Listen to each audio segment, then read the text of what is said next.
Fa molts anys, en un poble molt bonic de la mar Mediterrània, anomenat Almassora, vivia un sabater vellet que estava fent unes sabates a mà per la princesa Sora.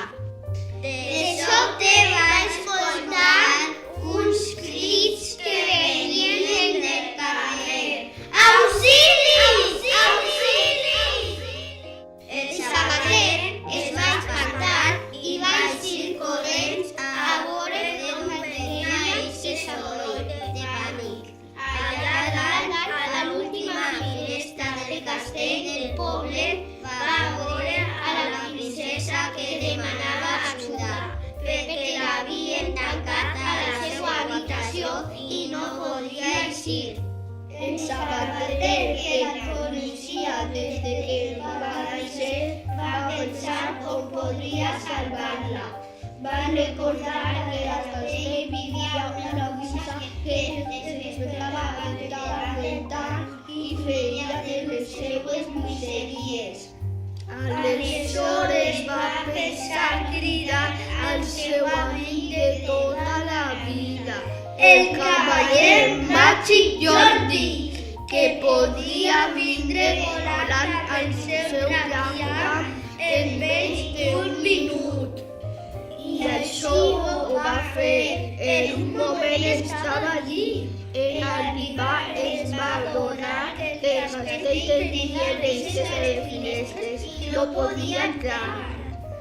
En això l'os de crit va aparèixer i el va portar a la princesa.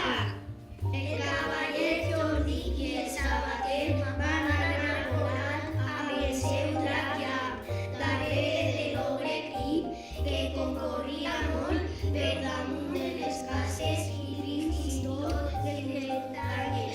Va desaparèixer de seguida. Trobaren la princesa Sora ennuegada i la van salvar. El sabater li va donar les sabates que li va fer i la princesa Sora se les va posar molt contenta. Ella no sabia, però les sabates tenien poders. Va anar al seu equip a jugar un partit de futbol amb les sabates noves i va fer un gol. Per a celebrar el triomf del seu equip, son pare el rei va fer un dinar en els jardins del castell. Amb tan mala pata va aparèixer la bruixa Malapata i va convertir al cavaller Jordi en un mag i se'l van portar endins casa. La princesa va quedar molt apenada i va posar el gran llamp i els redadors van lluitar contra la bruixa mala per salvar a Jordi.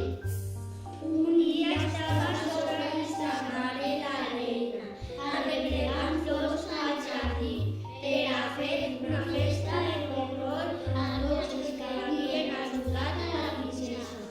La festa va ser en la platja d'Almassora, que li agradava una sola, i van convidar a tot el poble d'Almassora. Van vindre la gent de Santa Miquela, que van passar en romeria de Benedicta. També van convidar a Drac Llamp, que amb el seu foc feia les brases per a torrar la carn, i van celebrar una gran festa tots junts, quan la bruixa Malapata ja estava dormint de nou per a uns quants anys més. I diuen que la princesa Sora i el cavaller Jordi es casaren anys després i el sabater va ser el seu padrí.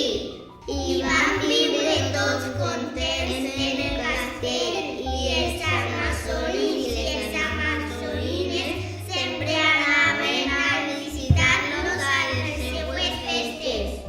I conte contat, conte acabat.